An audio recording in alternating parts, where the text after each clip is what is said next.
Kërkeset për t'i ardhur në ndihmë persone me aftësi të kufizuar mendore në Shkodër janë të pafundme, shpreh kështu Vitore Toma, kryetari i shoqatës se persone me aftësi të kufizuar mendore dega Shkodër. Ajo thotë se institucioni kanë filluar të ofrojnë ndihmë mjekësore, por paga mbetet e vogël për këtë kategori.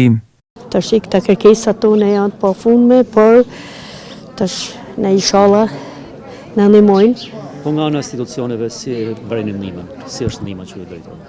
Nga ana institucione në fakt ka filluar i fije për arsye se afrojnë ndihma mjekësore për sa i përket psikologëve, janë hap edhe disa qendra, bile një ndërtash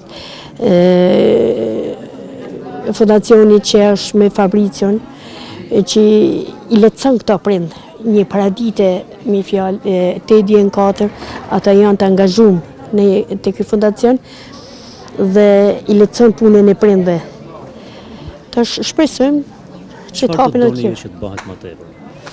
Më tepër është në të thënë drejtën janë i fije pak paga është e vogël. Për sa i përket tyre se këta kanë nevojë për ilaçe, kanë nevojë edhe janë që janë zhvilluar, dojnë edhe ushqim. Ma shumë, nësë jene të zëtë edhe me dasht me minimu, nësë mund t'him punës, mu angazhu kërkun se do të rrimë afër fëmijëve. Kaq. Në këtë shoqat bën pjesë 200 familje që kanë fëmijë me aftësi të kufizuar mendore.